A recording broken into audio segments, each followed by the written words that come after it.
আরে ও ভাবি, খবরটা কি শুনিছো? 5 কেজি 50। কি কও ভাবি, এত দাম কমে গেছে? আরে দাঁড়াও, মাথাটা খাটাতে হবে। দৌড়তি দৌড়তি চলে যেয়ে 5 কেজি কিনে নিয়ে আইছি। টমেটোর মুন্ডুটারে কাইটে ফেলাই দিয়ে সাইড ফালা করে নিয়ে চুলে একটা প্যান বসাই দিছি। এখন ফেলাই দিচ্ছি সবগুলো কাটা টমেটো। দৌড়ই যায় মাঝারি সাইজের একটা পেঁয়াজ কাইটে নিয়ে আইছি, 2 কোয়া রসুন, 2 কোয়া আদা, আর সাইডটা দিয়ে দিছি শুকনা মরিচ। এখন একটু পানি নাড়তি থাকবো, নাড়তি দেখ পানি মেলা পানি বাইর হয়ে একেবারে গ্যাদ গ্যাদা হয়ে যাবে না। এখন চুলা থেকে নামাই ঠান্ডা করে নিয়ে ব্লেন্ড করে ফেলবা। ব্লেন্ড করার সময় বিসিগুলো আবার ভাঙে ফেলে না, তালি পরে কিন্তু কালারটা একদম ফ্যাকাশে হয়ে যাবে না। এখন ওই যে সুন্দর করে চাইলে নিছি, বিসিগুলা ফালাই দিয়ে এক গামলা বানাই নিছি টমেটোর পিউরি। চুলোয় একটা কড়াই বসাই দিয়ে ঢাইলে দিছি সবগুলো টমেটো পিউরি। হাফ কাপ দিছি চিনি। এখন দেব 2 টেবিল চামচ তেঁতুলের কাপ। বাটির মধ্যে 2 টেবিল চামচ নিছি ভিনেগার, আর দিছি 2 চা চামচ কর্নফ্লাওয়ার। মিশাই নিয়ে দিছি ঢাইলে। এখন দেব 1 টেবিল চামচ লবণ, এটা স্বাদ অনুযায়ী দিয়ে নিও। অল্প একটু দিছি টেস্টি লবণ।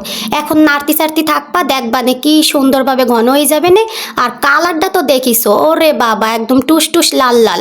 এখন একটা পিরিজে উঠাই দেখো, দেখাই দিচ্ছি। এই যে একটু পানি ছাড়েনি, হয়ে গেল একেবারে অথেন্টিক ভাবে তৈরি টমেটো সস। সস্তায় বস্তা ভরে জ্ঞান দিছি ঢাইলে। এখন বাসায় এইভাবে বানাই নাও দিনি, আর কিভাবে সংরক্ষণ করে রাখবা তাও দেখাই দিচ্ছি। ওই যে কাঁচের বয়মের মধ্যে নিছি ভইরে, এখন ওই যে মুখটা ফাঁকা রাখছি, তার মধ্যে ভিনেগার দিছি ঢাইলে। এইভাবে রাখলে পরে 1 বছর চোখ বদ্ধ করে খাতে পারবেন। নাও এখন দেখিছো, বাসায় যাই বানাও আর সুন্দর করে একটা ধন্যবাদ দিয়ে যাও।